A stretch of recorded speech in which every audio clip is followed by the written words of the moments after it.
And syempre, kailangan natin magpasalamat kay Pastor Apollo Kibuloy for his generosity.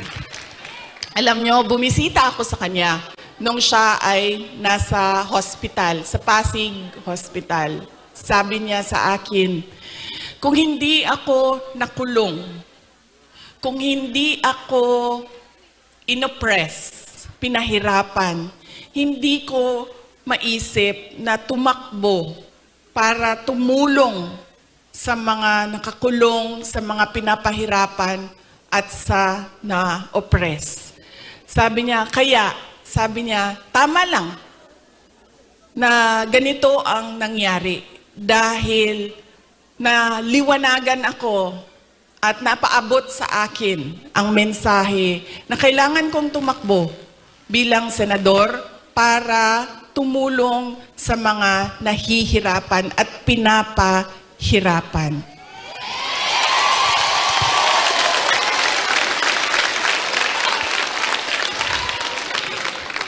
Sabi din niya sa akin, sabi niya, ikaw, kahit anuman ang sabihin nila, sabihin man nila na kasalanan mo ang lahat ng ito, Inday Sara, sabihin man nila, kasalanan mo ito dahil hindi ka tumakbong Pangulo. Pero sabi niya, ayaw na.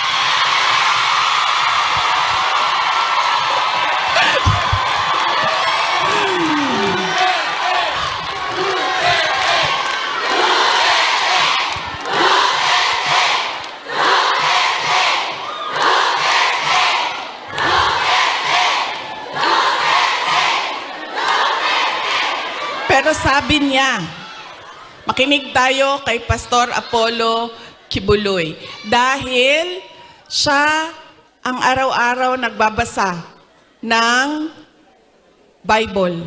Siya ang nakakaalam by heart kung ano ang salita ng Diyos, anong words of God. Sabi niya sa akin,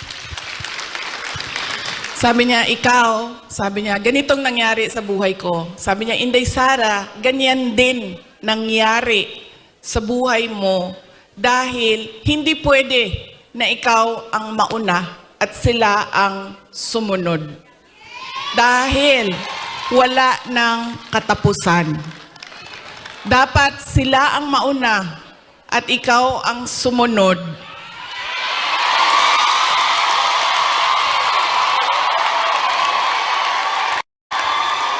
Para matigil na at hindi na paulit-ulit ang kahirapan sa ating bayan.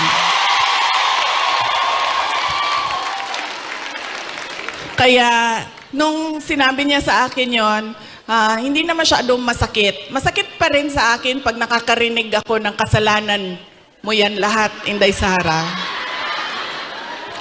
Pero iniisip ko na lang, nako, sinabihan ako ni Pastor Kibuloy, you are there, you are where you are intended to be by God. Exactly where you are.